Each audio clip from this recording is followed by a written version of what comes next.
Assalamualaikum warahmatullahi wabarakatuh. Saya Hatimatul Husna, NIM 2018 121022. Saya akan menjelaskan tentang Pitagoras dan musik sorgawi dalam mata kuliah Sejarah Matematika. Dosen pengampu Eka Putri Puspasari, MPD. Pitagoras dan musik sorgawi. Dari semua bentuk musik yang menjadi ilmu pasti, Pitagoras merupakan ilmu hukum baru yang akan menemukan interval harmoni pada semua fenomena alam. Bahkan menunjukkan hubungan yang harmonis antara planet-planet di luar angkasa, resi bintang, dan elemen benda lainnya. Temuan ini selanjutnya disempurnakan oleh John Newlands yang kemudian dikenal sebagai hukum oktav dalam kimia modern. Harmoni pada dasarnya bukan ditentukan oleh persepsi akal akan tetapi dengan alasan dan ilmu matematika. Dengan menegaskan bahwa rasa dan naluri untuk menjadi prinsip normatif sebenarnya dalam harmoni. Pitagoras meyakini efek dalam musik pada indera dan emosi makhluk hidup telah mempengaruhi pikiran dan tubuh yang disebut adalah musik pengobatan. Jiwa dapat dimurnikan dari pengaruh irasional secara hikmat yang dinyanyikan dengan iringan musik kecapi. Jadi teori Pitagoras sebenarnya mendekati musik surgawi, yang dimana alam semesta menjadi monochord besar dengan string tunggal yang terhubung pada ujung atasnya menggambarkan semangat dan di ujung lainnya untuk menggambarkan hal mutlak. Gambar ini tidak lain adalah tali yang membentang antara langit dan bumi.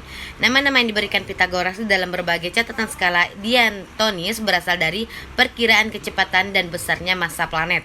Masing-masing benda angkasa diyakini mengeluarkan nada tertentu yang disebabkan oleh perpindahan secara terus-menerus atau orbit dan rotasi. Planet-planet yang menjalani rotasi dan revolusi mengeluarkan suara-suara tertentu dan berbeda sesuai ukuran, massa dan kecepatan masing-masing. Sementara bulan yang terdekat dengan bumi akan membias atau memberikan suara dari 7 planet dan bintang. Orang Yunani juga meyakini adanya hubungan antara bola dan langit. Lanjut, musik.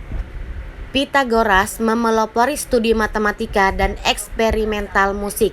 Dia secara objektif mengukur kuantitas fisik seperti panjang string dan menemukan hubungan matematika kuantitatif musik melalui rasio aritmatika. Pitagoras berusaha menjelaskan perasaan psikologis dan estetik subjektif seperti kenikmatan harmoni musik. Pitagoras dan murid-muridnya bereksperimen secara sistematis dengan string dengan panjang dan tegangan yang bervariasi, dengan alat musik tiup, dengan cakram kuningan, dengan diameter yang sama tetapi ketebalan yang berbeda, dengan vas identik yang diisi dengan berbagai tingkat air. Pitagoras awal menetapkan rasio kuantitatif antara panjang senar atau pipa dan tinta nada serta frekuensi getaran senar. Pitagoras dikreditkan dengan penemuan bahwa interval musik yang paling harmonis dibuat oleh rasio numerik sederhana dari 4 bilangan asli pertama yang masing-masing berasal dari hubungan panjang strong, oktav 1/2, kelima 2/3, dan keempat 3/4. Jumlah dari angka-angka itu 1 ditambah 2 ditambah 3 ditambah 4 sama dengan 10. Berbagai Pitagoras adalah angka sempurna karena mengandung seluruh sifat esensial dari angka. Werner Heisenberg menyebut rumasan aritmatika musik ini sebagai di antara kemajuan paling kuat dari ilmu pengetahuan manusia karena ia memungkinkan pengukuran suara di ruang angkasa. Penyematan Pitagoras adalah sistem penyematan musik yang rasio frekuensi semua interval didasarkan pada rasio 3:2. Rasio ini juga dikenal sebagai kelima sempurna. Fakta bahwa matematika dapat menjelaskan dunia sentimental manusia berdampak besar pada filsafat Pitagoras. Pitagorasisme menjadi pencairan untuk membangun esensi fundamental dari realitas. Filsuf Pitagoras mengajukan keyakinan yang tak tergoyahkan bahwa esensi dari semua benda adalah angka dan alam semesta ditopeng oleh harmoni.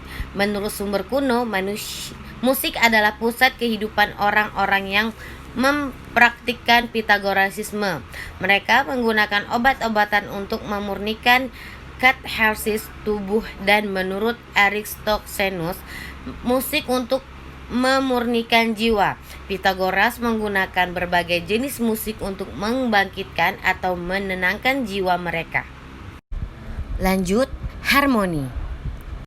Bagi Pythagoras, harmoni menandakan penyatuan komposisi yang beraneka ragam dan kesepakatan dari roh-roh yang berbeda. Dalam Pythagoreanisme, harmoni numerik diterapkan dalam masalah matematika, medis, psikologis, estetika, metafisik, dan kosmologis. Bagi filsuf Pythagoras, properti dasar angka diekspresikan dalam interaksi yang harmonis dari pasangan yang berlawanan. Harmoni menjamin keseimbangan kekuatan yang berlawanan. Pythagoras memiliki dalam ajarannya nama bilangan dan kesimetriannya sebagai prinsip pertama, dan menyebut kesimetrian numerik ini sebagai harmoni. Harmoni numerik ini dapat ditemukan dalam aturan di seluruh alam.